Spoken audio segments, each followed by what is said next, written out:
જાફરાબાદના ગ્રામ્ય પંથકમાં સતત વરસાદને કારણે ખેડૂતો ચિંતામાં મુકાઈ ગયા છે। તૈયાર થયેલા પાકને નુકસાન થવાનો ડર ખેડૂતોને સતાવી રહ્યો છે। જાફરાબાદના લોર ગામે ભારે વરસાદથી ખેડૂતો મુશ્કેલીમાં મુકાયા છે। લોર ગામમાં ખેડૂતોએ કપાસ અને મગફળીનું વાવેતર કર્યું હતું અને સારો એવો પાક થયો હતો, પરંતુ સતત વરસાદને કારણે પાકને નુકસાન જવાનો ડર ખેડૂતોને સતાવી રહ્યો છે। છેલ્લા થોડા દિવસોથી આ વિસ્તારમાં સતત વરસાદથી પાક નિષ્ફળ જવાની શક્યતા સેવી રહ્યા છે। સતત વરસાદને કારણે ખેતરોમાં પાણી ભરાઈ ગયા છે।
અત્યારે 1 મહિનાથી સતત વરસાદ ચાલુ છે અને કુવાય માથેથી જાય છે અને રસ્તાએ હલાય એવું છે નહીં, અને કપાસ અને માંડવી બે પાક અત્યારે ખેંચો તો એમાં કાંઈ આવે એમ છે નહીં। પાક નિષ્ફળ ગયેલ છે, હાવ હળી ગયું છે।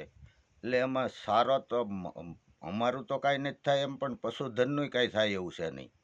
આવી પરિસ્થિતિ છે અત્યારે। વણના ઝીંડવાય બાટી જશે અને હળી જશે, અને કપાસ પણ રહે એમ છે નહીં। આ તમે જોઈ શકો છો પાણી કેટલું ભર્યું છે, અને આ ખેતરમાંથી આવી જ રીતે હાલ્યું જાય છે। અમારે ત્યારે માંડવીમાં પાણી હાલ્યું જાય છે, રેચક થઈ ગયું છે। પછી પાણી માંડવી હાથમાં કાવ નથી, 4 મહિના થઈ ગયા છે, પાક પૂરો થઈ ગયો। વરસાદ કેટલા દિવસથી પડે છે? વરસાદ 10-12 દિવસ એક ધારો પડે છે, નોરતા પહેલાનો। માંડવી ક્યારે તમે વાવી હતી? માંડવી 4 સાડા 4 મહિના થઈ ગયા છે, માંડવીમાં પાણી હાલ્યું જાય છે।